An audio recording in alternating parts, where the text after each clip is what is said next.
Hello and welcome back to another episode of What We've Watched This Week with my good friend Tristan. Yeah. And today I believe it's one of Today's your my picks. pick, yeah. Oh my god, So, here we go. It's 28 Days Later, which is one of my favourite films of all time. Like, it's a zombie film, but sort of not. What, so you just rewatched it for a bit? Yeah, I rewatched it on Thursday and I was like, does it hold up? And the answer's just like, yes, it does. Oh, the reason I love it, right, it's the basis for all good zombie things. Yeah. New. I think Walking Dead was inspired off this. I think some of the Night of the Living Dead was inspired by this. Left 4 Dead was. Yeah, man. Like, there's TV series, other films and video games that just like spawned because of like, and I love the genius of this creation.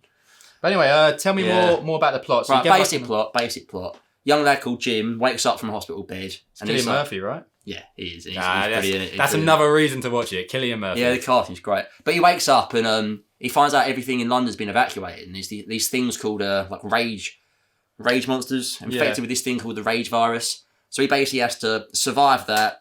He meets up with a group with Brendan Gleeson, then his daughter, and then another girl called Selena. You forget that he's in it, Brendan Gleeson. No, but he's good. He killed it. They all killed it. I love Brendan Gleeson. It's a hardened group that are like doing the best they can with the resources available to survive, and it's very realistic. One of the things I love about this film is it's very realistic about the threat of like these fast-moving like carnivorous zombie things, and the very real threat that they could kill you at any moment. Any of your family could. They're all gone. Yeah. Wait, when did it come out? 2002. 2002. So that's the thing, right? The thing is, Dawn of the Dead remake was 2006. Came after this. Yeah. So it took inspiration of that. Yeah, there's loads of things that took inspiration from it. But that's like, great, man. But the plus points of this is like how grounded and realistic the film is. Like, if you like put yourself into that situation of like all your loved ones dying and like trying to survive like an apocalyptic situation, is how would you react? You'd like be nervous at first and try and like. I'll be shitting it. I know. I'll be so scared, man. And you'd be like trying to like figure out how to survive, and eventually you'd have to realise you have to step up, and which is what Jim does at the end. So once his group is like, once Frank gets infected, Jim's basically left as like the protector of these two very capable women. But like, yeah, the end plot is it takes them to an army base where they hear on the radio that this is like the not cure, but kind of like safe place. Yeah, safe zone for like safe zone. I remember that, and it's like a big mansion, isn't it? Yeah. And the thing I love about these guys is like, they're not like what they seem to be, but like, it's a group of people that are trying to sort of have some kind of protector role like for society, right? And they lure these people in with this like false radio message. And eventually, because they've got guns and like a huge mansion, they can hold off the zombies, and I don't know, man. Infected. Yeah, Infected. I think they're like the back half of the story. The first half of the story is like basic premise of trying to survive, and the second half's like the human threat. And you've got Christopher Eccleston as like the main commander. And everyone in the army base is like shit scared and has no clue what to do. It's just because they've got guns. They're all just so brainwashed into like thinking they're an army. And aren't they trying to like rape the girls? Yeah, that's the whole point of that's dark. They lure women in to like try and repopulate because who's going to stop them? They've got guns and stuff. Incels, man. Incels. Yeah. But like, things I love about this film, man. I love how realistic it is. I love how resourceful the people are. Like how everyone gets stronger as the film goes on. How Jim like has to actually step up and save the women and like use his like smarts. Yeah. To actually be the protector. Yeah, to outwit the army people and save the women he cared about. I love the fact how he like the zombies infected was the danger at the start of the film. And then at the end, he uses them as an ally to actually overcome the humans who end up becoming the. So it's a good like little switch around with like, the whole we won't spoil it because I think you actually go in and just watch this blind and just like come out of it thinking, what a great British film, man! Like, it's amazing, fantastic. All right, so what else do you like about it? The characters. I think actually no. I want to go into the cinematography first because I love the very first like 10 minutes. It's just like it's shots of an empty London. Everything's been cleared out, and there's this one man walking around shouting, "Hello!" Like trying to find anyone. Yo, what up? Like any semblance of like what's up? Of people. I don't think he quite does that. Just trying to find any people that can like he can talk to or like explain what's going on with the situation. Yeah, I love the billboard they find as well at the beginning with all the messages about missing people and and Mark, you know the guy that he meets with Selena, explaining about the first day of the zombie breakout. Like, and how he was like at the train station and everyone's climbing over everyone else to try and survive. It's powerful. It's He goes to his parents' house and finds that they've both done a double suicide pact. Yeah, man. Like, it's they proper can't grounded. spend the pain. It's Yeah, very, man, very grounded. It's very dark and very... No, I just love it. I get that. I think it's a film that everybody should watch. I think it's a film that has kind of gone under the radar in recent times. People say zombie films and 28 Days seems to get lost in the shuffle. Yeah, people I do get that. really should watch it. I think because it's older, like not a lot of people... Yeah. Also, I think the problem with it, which is, I think it might go in a weakness, but it's definitely not a weakness, is the budget. Because I think the budget was about 8 million. Like, it literally is shot. And it took 85.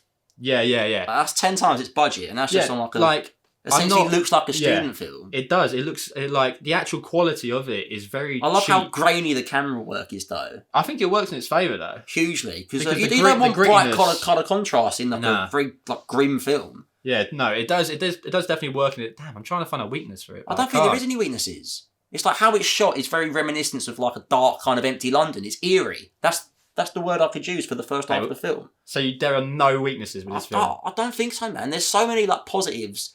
I just think everybody should just go out and watch it. It's like 2 hours of fantastic acting. Great. You've got Brendan Gleeson, Cillian Murphy. I think it's Naomi Harris as well, isn't it? Yeah, man. Christopher Eccleston is like the army guy at the end. He's like the antagonist in the... Danny Boyle also directed it. Especially for like the time it was, 2000s. That's a huge like cast. Yeah. That is actually a really big cast for like a very small budget horror film. That's actually a really... But I guess they were all sort of starting, weren't they? Yeah. So that's how he got that star power. But you have to make a great film to get yourself a name, and this launched a lot of careers, man. Such a good movie. I mean, I'm trying to find a weakness. There isn't any weaknesses. There's none, so many strengths. There is none. The characters, the people are very realistic. The relationships that develop between the cast are like kind of light and jovial in terms of a nice contrast to the dark times they're going through. The people all build trust with each other. Yeah. And the trust matters because you're putting your life into these people's hands. There's the part where they go through the tunnel, right? The very dark tunnel, because there's like no one, because they're on the way to the Manchester blockade, which is where the army base is. And it's like the car like gets a flat. And you can hear the zombies in the distance, all the rats come running past and they're running away from something. And the thing is, like the shadows on the wall and everything. Which is great. Yeah, man. I remember that. The build up to like what I'm saying about the trust for all the characters have is Anna, which is Frank's daughter, has to like put a spare tire in the car, jack it up, while the rest of them are like lifting up the car to help her. Yeah. And she has to do it just in time for like them to get back in the car and like avoid a zombie horde. It's crazy. It's tense and it just does it on such a low budget, man. I love like the jump. It's not even jump scenes. It's like the scary scenes are legitimately scary because people die. Yeah. Like people do die. People you like get a strong attachment to do die in this film. I do remember the tenseness of the film. Throughout the whole entire film, you're tensed up. I think the music helps as well. Yeah, the music's very good music score that's used effectively in parts where it needs to be and doesn't... Hey, you really like this film, man. You're speaking such high remarks of it. I think it's very hard to find any faults to it. There's nothing you can say about this film that's like not top tier. Just a quick one. It does like literally everything that you want from it. Like the writing's like... Everything's at least a 7 out of 10. Mate, like nothing's like done like half-assed or nothing's half-assed. Everything's been like put proper thought into it, and I love it when like a film scores high across all the board. Like, it does in its production because you can actually just see that everyone put a lot of effort into it. There's so much thought in like how they shoot it. There's so much thought in how the characters interact with each other, and there's all these things that you want in a fantastic story. Mate, you're making me want to watch it again. I think you should. I might go watch it again now.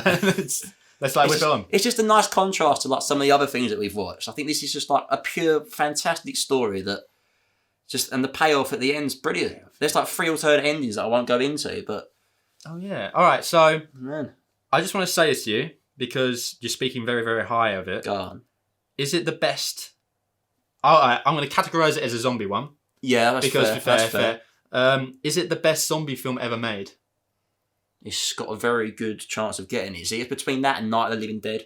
Mate, for me, it's Dawn of the Dead. Dawn of the Dead's in there as well. It always will be Dawn of the Dead. You've got 3 like top tier 10 out of 10 Original Dawn of the Dead.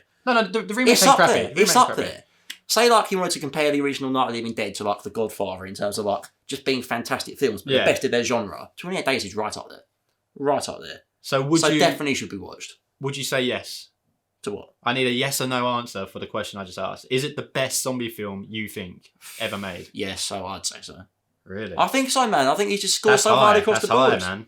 You can't think of any obvious faults.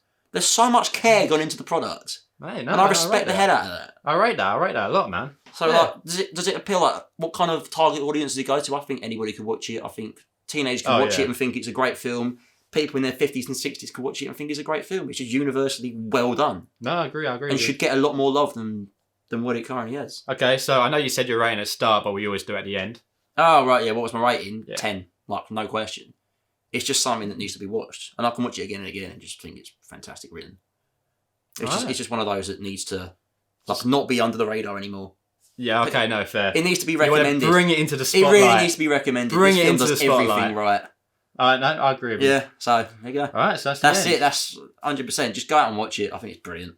All right, fair. Yeah. So that's it. That's it. Next week, sure, pick me, Lado. So what am I doing? Yeah. Oh, you're going to give a hint to the audience? Yeah, okay. So my hint to the audience, it's kind of like a comedy film that came out in the early 2000s. Okay, yeah. It's a bit dated. I want to admit it, but it's like one of the funniest films I've ever seen. Leave it there. Leave them hanging. So. Leave them hanging. All that's it. A nice cliffhanger to end it on. But anyway, guys, this is what we've watched this week, and this was Tristan's pick for 28 Days Later, and I think it's a great pick. Yeah, you can't knock it. I mean, you spoke so highly of it, man. Like, you have to go see it now because you spoke so highly of it. But anyway, guys, I'll see you on the next one. Don't forget to like and subscribe, you know. It's just one click away, and it means the world to us. So please. But anyway. They will. They will. I mean, after seeing if the films we recommend are good, they'll come back for more. All right, guys. Take it easy. I'll see you in the next one.